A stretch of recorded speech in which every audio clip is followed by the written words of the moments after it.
ধাক্কাটা মহারাজ মারেনি, আমি তোকে খুন করেছি।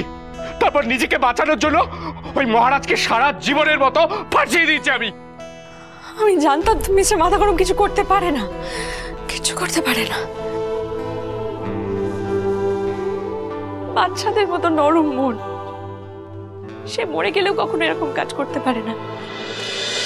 উড়ান মোড় ঘোরানো সপ্তাহ, সোম থেকে রবি প্রতিদিন রাত ৮টায় স্টার জলসায় ও ডিজনি প্লাস হটস্টারে।